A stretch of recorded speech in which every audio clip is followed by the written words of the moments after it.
E aí, galera, como é que vocês estão? Eu tô aqui pra falar com vocês hoje sobre esse livro. Não é um resumo, não é uma dica. A dica, sim, que é um livro maravilhoso, vale super a pena.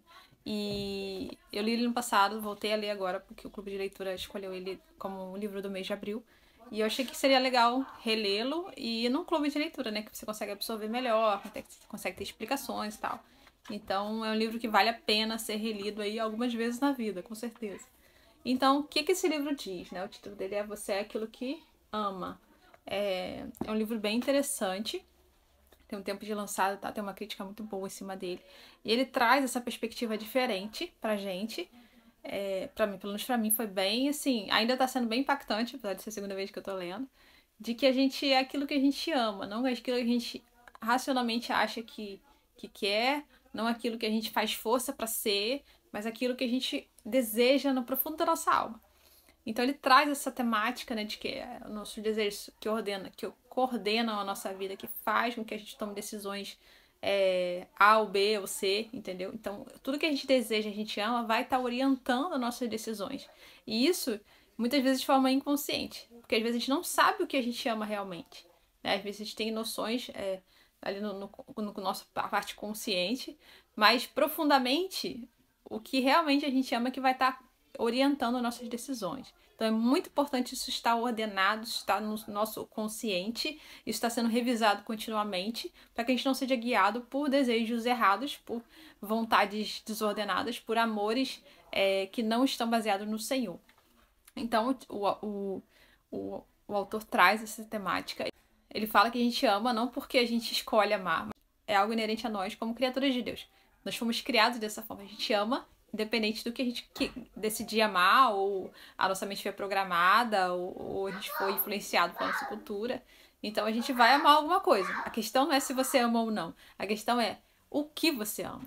Então, independente de onde você coloca o seu coração, isso vai ordenar a sua vida. Né? Isso, então é algo muito interessante de se observar. E eu lembrei, né, lendo tudo isso, do primeiro mandamento. Jesus fala, né, lá na frente, que toda a lei e os profetas se resumem, né, em 2 mandamentos, que é amar ao Senhor sempre todas as coisas e ao seu próximo como a ti mesmo. E eu sempre vi isso, eu pensava assim, é só isso? Só amar? Como assim amar acima de tudo? Parece pouco, né? Parece que, né, eu amo, e aí? O que isso vai gerar, né? A gente não tem, às vezes, a plenitude. Às vezes não, a gente não tem, né? Essa mente de Deus, como Ele projetou. Mas a gente precisa obedecer por isso, porque Ele sabe o que é melhor, Ele sabe como Ele nos projetou. Então Ele sabe a bula, sabe o manual de instruções, né? Porque foi ele que criou. Então ele nos traz na palavra, eu olho muito a palavra como a Bíblia, né? Como um manual de instruções.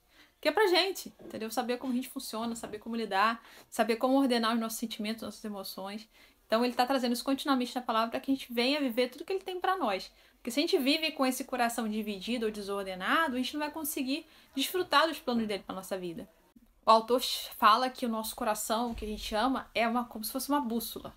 Gostei bastante da analogia, porque a bússola te orienta para o lugar que você deve ir, e ela não só é uma bússola, mas como ela te impulsiona. Porque a bússola pode te dizer o lugar para ir, né, como o nosso coração diz, mas ela não vai te levar para lá. A bússola é só um instrumento. Então, o nosso coração é tanto uma bússola quanto algo que nos impulsiona a chegar nesse lugar.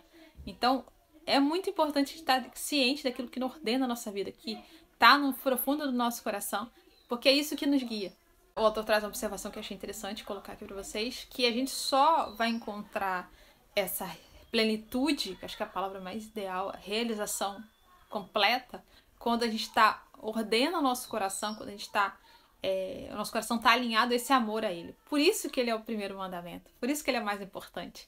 Porque enquanto você estiver amando coisas, pessoas, dinheiro, cargos, poder, mais do que a ele, isso que vai orientar a sua vida. Então, assim, é tão importante porque, por mais que você tente amar outras coisas, idolatrar outras coisas, você não vai estar feliz fazendo isso. Porque não foi para isso que você foi projetado. Né? Ele nos criou, ele sabe como a gente funciona e para que a gente foi criado. Um exemplo prático disso é a questão muitas vezes, desejo que a gente tem por ter sucesso, por ter realização, né? Por conseguir o status, as pessoas nos verem, nos apreciarem, nos elogiarem, aquela coisa toda.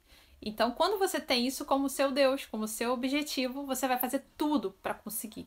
Porque a sua meta é essa. Sua meta é é se exaltar, é ter esse prestígio humano. Então você vai fazer tudo o que for preciso para você chegar nesse lugar. E isso é que vai ordenar o seu coração. É esse amor que você tem por esse Deus, né? Então, não importa se você tiver que ser desonesto, tiver que passar por cima das pessoas, tiver que ferir alguém, tiver até que tomar atitudes contra a lei, seja elas quais forem, você vai fazer. Porque a sua meta é essa. Não é pros outros. Você não tá fazendo isso.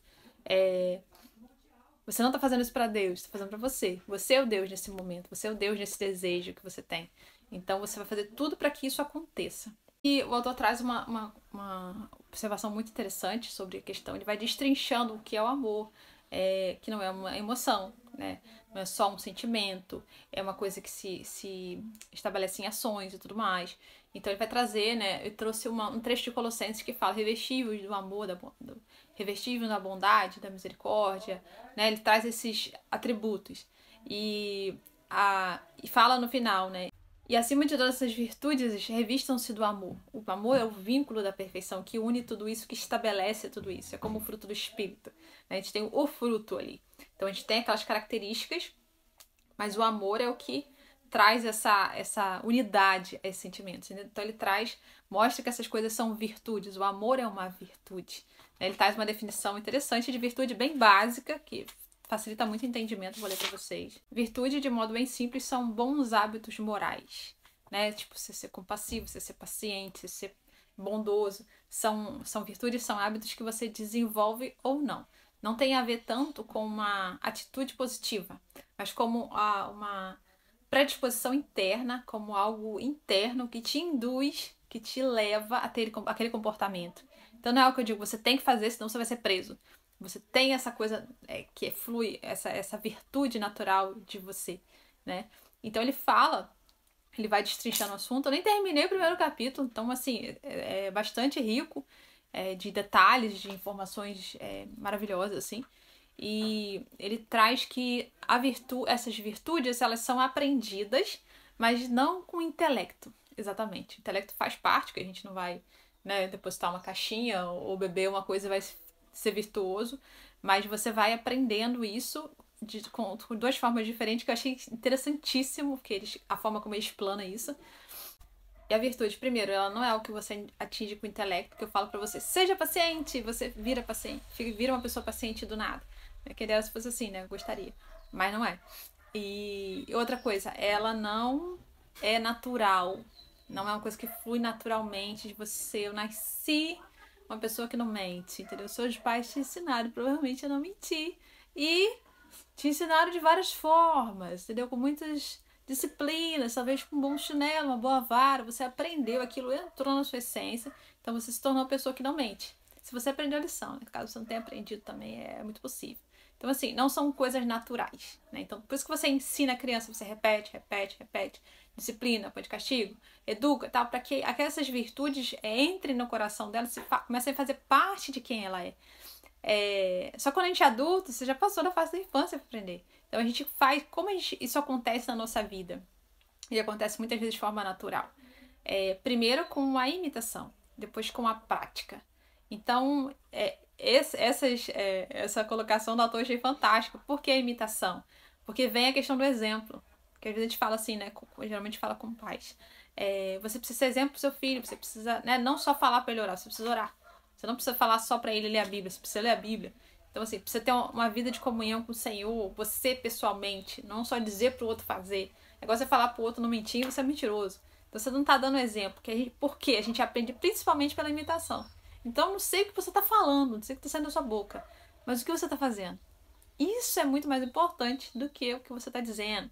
Então, precisa condizer. A imitação é muito mais importante por isso. E também por isso que é tão importante a gente se cercar de pessoas que tenham princípios semelhantes ao nosso, que sejam até melhores que nós, para que a gente possa estar absorvendo esses comportamentos, essas atitudes, essas intenções, essas paixões dessas pessoas, para que a gente seja transformado, que essas virtudes comecem a fazer parte da nossa vida.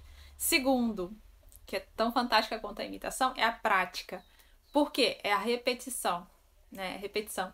E eu vejo nisso Deus tratando a gente, quando a gente pede geralmente, Senhor, me dá paciência, vamos ficar aqui na paciência. Me dá paciência. Você vê situações para você onde você tem que exercitar a paciência. Então, quanto mais você exercita, mais forte você fica naquela área e mais paciente você se torna, se você passa pela prática. Se você consegue superar naquilo tudo. Sozinho, lógico que não. Você vai depender do Senhor, vai pedir graça a Ele, Espírito Santo, tudo mais, para poder ser ajudado e socorrido, né, nesses momentos. Mas você tem ali situações que vão colocar em prática aquelas necessidades que você tem desses frutos, né, dessas características, dessas virtudes. Então, através da prática da imitação, essas virtudes são formadas no nosso coração e a gente passa a cada dia a ser alguém melhor, que desenvolva esses frutos, que esses frutos vão glorificar o nome do Senhor. Esses frutos vão mostrar para as pessoas, olha só, isso é paciência que não é minha não, isso é Deus fazendo na minha vida. Essa mansidão, essa longanimidade, isso vem dele operando no meu interior. Então, você está vendo isso? Isso aponta para ele. Então, a importância da gente estar conectado nisso, estar ordenando nossos amores regularmente, você está analisando o seu coração, colocando diante dele, Senhor, o que tem me impulsionado, né? O que tem orientado a minha vida? Porque quando você percebe sentimentos e pensamentos no seu coração repetitivos, coisas que às vezes te incomodam muito em relação ao outro, na verdade está dizendo algo sobre você, não sobre o outro, né? Então, assim, isso é muito sério, isso é muito importante. E às vezes a gente ignora isso, fica com raiva das pessoas, das situações, ou, por que eu vivo assim? Por que eu nasci assim?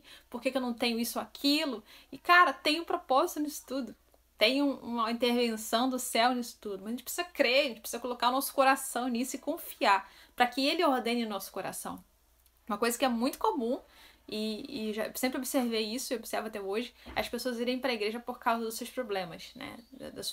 Principalmente com o marido, né? É muito comum. Isso sempre me impulsionou muito na época que eu era casada, porque você busca para que Deus mude, né? Parece uma troca. É uma troca, espécie de troca. Você vai servir ao Senhor para que Deus transforme o coração do outro. Na verdade, você não quer que Deus transforme o coração do outro porque ele pertence a Deus. Você quer que ele transforme o coração do outro para que o coração dele seja seu. Porque você é egoísta, você é orgulhoso. Então você quer para você. A gente tem essa tendência natural. Infelizmente, né? Mas temos. Mas Deus é poderoso para trabalhar e para transformar tudo isso. E o que geralmente Deus faz nesse processo que você está buscando a mudança do outro? Enquanto você está buscando, né? Deus está mudando você. Deus está mudando o seu coração. Deus está mudando a intenção da sua alma. Deus está transformando essa motivação que você tem de mudar o outro. Ele está tentando mudar você. E a partir do momento que você vai deixando, conforme você vai deixando ele trabalhar, você vai deixando ele te curar, você vai entendendo que o problema não é o outro, o problema é você.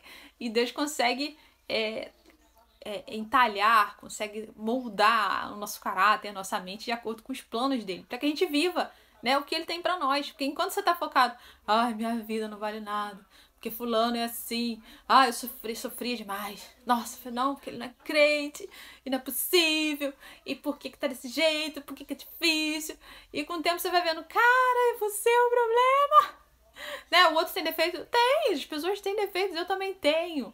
Mas o foco da nossa vida não pode ser, a paixão do nosso coração não pode ser pessoas, não pode ser mudar e transformar o outro com a nossa força e pra gente. Porque a gente não quer que ele mude só pra ser uma pessoa boa, a gente quer que ele mude pra servir a gente. Porque a gente é egoísta, né, gente?